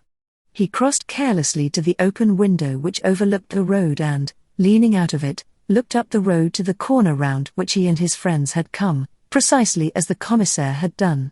Then he turned back into the room. "Which was the last cupboard or drawer that Helene Vauquier touched?" he asked. "This one." Bernard stooped and pulled open the bottom drawer of a chest which stood in the embrasure of the window. A light-colored dress was lying at the bottom. "I told her to be quick," said Bernard, "since I had seen that you were coming. She lifted this dress out and said that nothing was missing there. So I took her back to her room and left her with the nurse." Hanaud lifted the light dress from the drawer, shook it out in front of the window, twirled it round, snatched up a corner of it and held it to his eyes, and then, folding it quickly, replaced it in the drawer. "Now show me the first drawer she touched." And this time he lifted out a petticoat, and, taking it to the window, examined it with a greater care. When he had finished with it he handed it to Ricardo to put away, and stood for a moment or two thoughtful and absorbed. Ricardo in his turn examined the petticoat. But he could see nothing unusual. It was an attractive petticoat, dainty with frills and lace, but it was hardly a thing to grow thoughtful over. He looked up in perplexity and saw that Hanaud was watching his investigations with a smile of amusement. When Ricardo has put that away, he said, we will hear what Mlle Celia has to tell us. He passed out of the door last, and, locking it, placed the key in his pocket. Mlle Celia's room is, I think, upstairs, he said. And he moved towards the staircase. But as he did so, a man in plain clothes, who had been waiting upon the landing, stepped forward. He carried in his hand a piece of thin, strong whipcord. "Ah, Dorette!" cried Bernard. "Monsieur Hanaud, I sent Dorette this morning round the shops of Aix with the cord which was found knotted round Madame Dovrie's neck." Hanaud advanced quickly to the man. "Well, did you discover anything?" "Yes, monsieur," said Dorette. "At the shop of M.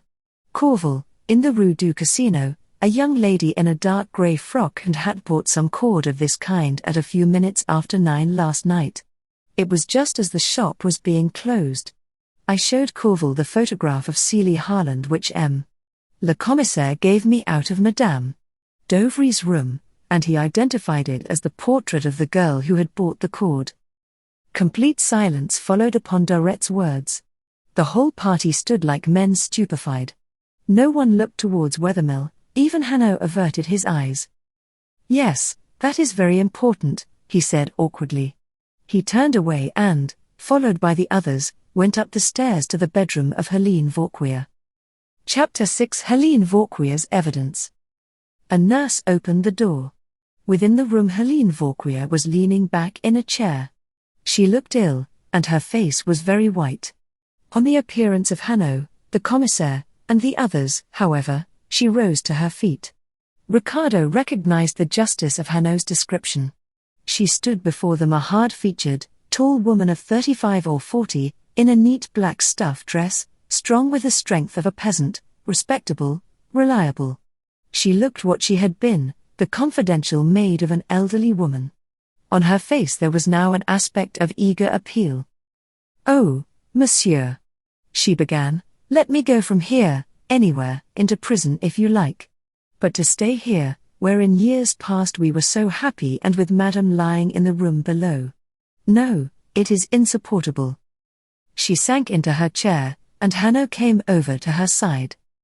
"Yes, yes," he said, in a soothing voice. "I can understand your feelings, my poor woman. We will not keep you here. You have, perhaps, friends in Aix with whom you could stay." "Oh yes, monsieur," Helene cried gratefully. "Oh, but I thank you. That I should have to sleep here tonight. Oh, how the fear of that has frightened me."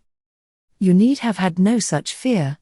After all, we are not the visitors of last night," said Hanaud, drawing a chair close to her and patting her hand sympathetically. "Now, I want you to tell these gentlemen and myself all that you know of this dreadful business. Take your time, mademoiselle. We are human." "But, monsieur, I know nothing," she cried. "I was told that I might go to bed as soon as I had dressed Mlle Celia for the séance." "Séance?" cried Ricardo, startled into speech. The picture of the assembly hall at Leamington was again before his mind. But Hanaud turned towards him, and, though Hanaud's face retained its benevolent expression, there was a glitter in his eyes which sent the blood into Ricardo's face. "Did you speak again, Ricardo?" the detective asked. "No? I thought it was not possible." He turned back to Mlle Celia. "So Mlle Celia practiced séances. That is very strange. We will hear about them.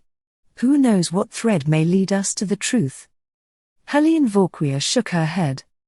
"Monsieur, it is not right that you should seek the truth from me. For, consider this. I cannot speak with justice of Mlle Celia. No, I cannot. I did not like her. I was jealous, yes, jealous, monsieur, you want the truth, I hated her." And the woman's face flushed and she clenched her hand upon the arm of her chair. "Yes, I hated her. How could I help it?" she asked. "Why?" asked Hanaud gently. "Why could you not help it?" Mlle Celia leaned back again, her strength exhausted, and smiled languidly. "I will tell you. But remember, it is a woman speaking to you, and things which you will count silly and trivial mean very much to her. There was one night last June, only last June. To think of it. So little while ago there was no Mlle Celia and, as Hanaud raised his hand, she said hurriedly, "Yes, yes, I will control myself. But to think of Madame Dovry now." And thereupon she blurted out her story and explained to Mr. Ricardo the question which had so perplexed him, how a girl of so much distinction as Celia Harland came to be living with a woman of so common a type as Madame Dovry. "Well, one night in June," said Helene Vauquier, "Madame went with a party to supper at the Abbaye restaurant in Montmartre. And she brought home for the first time Mlle Celia. But you should have seen her. She had on a little plaid skirt and a coat which was falling to pieces, and she was starving, yes, starving. Madame told me the story that night as I undressed her. Mlle Celia was there dancing amidst the tables for a supper with anyone who would be kind enough to dance with her. The scorn of her voice rang through the room. She was the rigid, respectable peasant woman, speaking out her contempt. And whether Mlle must needs listen to it. Ricardo dared not glance at him. But hardly anyone would dance with her in her rags, and no one would give her supper except Madame. Madame did. Madame listened to her story of hunger and distress. Madame believed it, and brought her home. Madame was so kind, so careless in her kindness. And now she lies murdered for a reward." An hysterical sob checked the woman's utterances, her face began to work, her hands to twitch. "Come, come," said Hanaud gently, "calm yourself, mademoiselle." Helene Vauquier paused for a moment or two to recover her composure. "I beg your pardon, monsieur, but I have been so long with Madame, oh, the poor woman. Yes, yes, I will calm myself. Well, Madame brought her home, and in a week there was nothing too good for Mlle Celia. Madame was like a child. Always she was being deceived and imposed upon. Never she learnt prudence. But no one so quickly made her way to Madame's heart as Mlle Celia. Mademoiselle must live with her. Mademoiselle must be dressed by the first modists. Mademoiselle must have lace petticoats and the softest linen, long white gloves, and pretty ribbons for her hair, and hats from Caroline Ribou at 1,200 francs. And Madame's maid must attend upon her and deck her out in all these dainty things. Bah! Vauquier was sitting erect in her chair, violent, almost rancorous with anger. She looked round upon the company and shrugged her shoulders. "I told you not to come to me," she said. "I cannot speak impartially, or even gently of Mademoiselle. Consider. For years I had been more than Madame's maid, her friend, yes, so she was kind enough to call me. She talked to me about everything, consulted me about everything, took me with her everywhere. Then she brings home, at 2 o'clock in the morning, a young girl with a fresh, pretty face, from a Montmartre restaurant, and in a week I am nothing at all, oh, but nothing, and Mademoiselle is queen." "Yes, it is quite natural," said Hanaud sympathetically. "You would not have been human, Mademoiselle, if you had not felt some anger. But tell us frankly about these séances. How did they begin?" "Oh, monsieur," Vauquier answered, "it was not difficult to begin them. Madame Dovry had a passion for fortune-tellers and rogues of that kind, anyone with a pack of cards and some nonsense about a dangerous woman with black hair or a man with a limp. Monsieur knows the stories they string together in dimly lighted rooms to deceive the credulous. Anyone could make a harvest out of Madame's superstitions. But Monsieur knows the type." "Indeed I do," said Hanaud, with a laugh. "Well, after Mademoiselle had been with us 3 weeks, she said to me one morning when I was dressing her hair that it was a pity Madame was always running round the fortune-tellers, that she herself could do something much more striking and impressive, and that if only I would help her we could rescue Madame from their clutches. Sir, I did not think what power I was putting into Mlle Celia's hands, or assuredly I would have refused. And I did not wish to quarrel with Mlle Celia, so for once I consented, and, having once consented, I could never afterwards refuse, for, if I had, Mademoiselle would have made some fine excuse about the psychic influence not being en rapport, and meanwhile would have had me sent away. While if I had confessed the truth to Madame, she would have been so angry that I had been a party to tricking her that again I would have lost my place. And so the séances went on. Yes, said Hanaud. I understand that your position was very difficult. We shall not, I think, and he turned to the commissaire confidently for corroboration of his words, be disposed to blame you. Certainly not, said the commissaire. After all, life is not so easy. Thus, then, the séances began, said Hanaud, leaning forward with a keen interest. This is a strange and curious story you are telling me, Mlle Celia. Now, how were they conducted? How did you assist? What did Mlle Celia do? Rap on the tables in the dark and rattle tambourines like that one with the knot of ribbons which hangs upon the wall of the salon? There was a gentle and inviting irony in Hanaud's tone. Ricardo was disappointed. Hanaud had after all not overlooked the tambourine. Without Ricardo's reason to notice it, he had none the less observed it and borne it in his memory. Well? He asked. Oh, monsieur, the tambourines and the rapping on the table, cried Helene. That was nothing, oh, but nothing at all. Mlle Celia would make spirits appear and speak. Really? And she was never caught out. But Mlle Celia must have been a remarkably clever girl. Oh, she was of an address which was surprising. Sometimes Madame and I were alone. Sometimes there were others, whom Madame in her pride had invited. For she was very proud, monsieur, that her companion could introduce her to the spirits of dead people.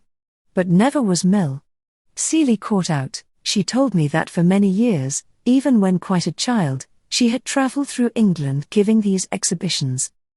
Oh ho! Said Hanaud, and he turned to Wethermill. Did you know that? He asked in English.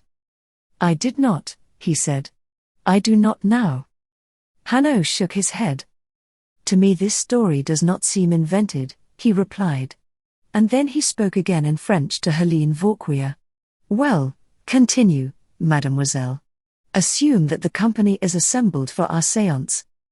Then Mlle Celia, dressed in a long gown of black velvet, which set off her white arms and shoulders well. Oh, mademoiselle did not forget those little trifles. Mlle Celia interrupted her story, with a return of her bitterness, to interpolate. Mademoiselle would sail into the room with her velvet train flowing behind her, and perhaps for a little while she would say there was a force working against her, and she would sit silent in a chair, while Madame gaped at her with open eyes.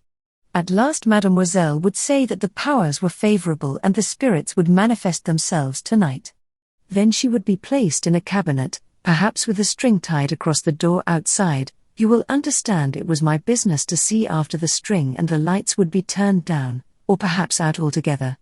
Or at other times we would sit holding hands round a table, Mlle Celia between Madame Dovry and myself. But in that case the lights would be turned out first, and it would be really my hand which held Madame Dovry's. And whether it was the cabinet or the chairs, in a moment mademoiselle would be creeping silently about the room in a little pair of soft-soled slippers without heels, which she wore so that she might not be heard, and tambourines would rattle as you say, and fingers touch the forehead and the neck, and strange voices would sound from corners of the room, and dim apparitions would appear, the spirits of great ladies of the past, who would talk with Madame Dovry. Such ladies as Madame de Castiglione, Marie Antoinette, Madame de Medici. I do not remember all the names, and very likely I do not pronounce them properly. Then the voices would cease and the lights be turned up, and Mlle Celia would be found in a trance just in the same place and attitude as she had been when the lights were turned out. Imagine, messieurs, the effect of such séances upon a woman like Madame Dovry. She was made for them. She believed in them implicitly. The words of the great ladies from the past, she would remember and repeat them, and be very proud that such great ladies had come back to the world merely to tell her Madame Dovry about their lives. She would have had séances all day, but Mlle Celia pleaded that she was left exhausted at the end of them. But Mlle Celia was of an address. For instance, it will seem very absurd and ridiculous to you, gentlemen, but you must remember what Madame Dovry was, for instance, Madame was particularly anxious to speak with the spirit of Madame de Montespan. Yes, yes. She had read all the memoirs about that lady. Very lightly Mlle Celia had put the notion into Madame Dovry's head, for Madame was not a scholar. But she was dying to hear that famous woman's voice and to catch a dim glimpse of her face. Well, she was never gratified. Always she hoped. Always Mlle Celia tantalized her with the hope. But she would not gratify it. She would not spoil her fine affairs by making these treats too common. And she acquired, how should she not? A power over Madame Dovry which was unassailable. The fortune-tellers had no more to say to Madame Dovry. She did nothing but felicitate herself upon the happy chance which had sent her Mlle Celia. And now she lies in her room murdered. Once more Helene's voice broke upon the words. But Hanaud poured her out a glass of water and held it to her lips. Helene drank it eagerly. "There, that is better, is it not?" he said. "Yes, monsieur," said Helene Vauquier, recovering herself. "Sometimes, too," she resumed, "messages from the spirits would flutter down in writing on the table." "In writing?" exclaimed Hanaud quickly. "Yes, answers to questions. Mlle Celia had them ready. Oh, but she was of an address altogether surprising." "I see," said Hanaud slowly, and he added, "but sometimes, I suppose, the questions were questions which Mlle Celia could not answer?" "Sometimes," Helene Vauquier admitted, "when visitors were present.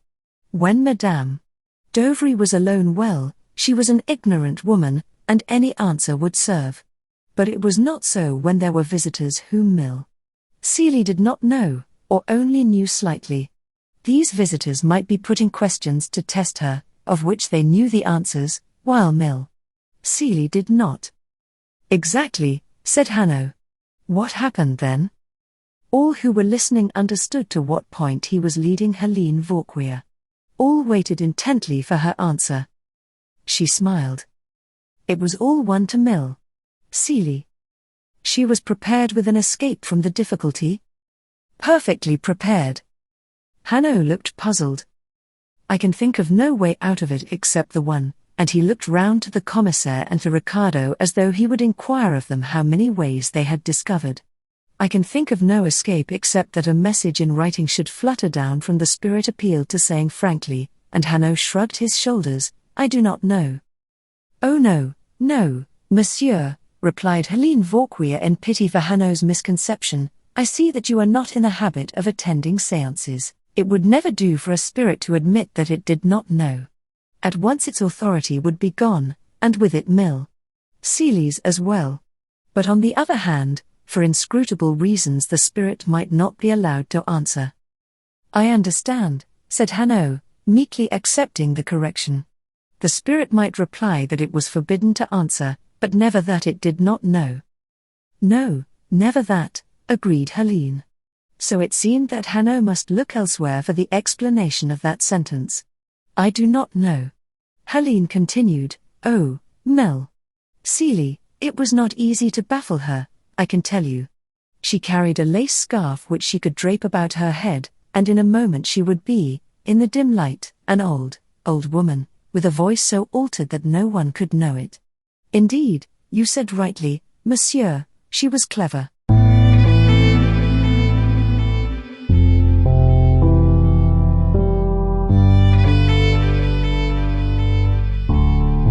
Thank you for listening to today's episode. I really hoped you enjoyed it. There will be more to come. Please subscribe not to miss out on what is next. I will be looking forward to your return. The music is by Madfan from Pixabay. To support this and other artists, go to pixabay.com. Sheila.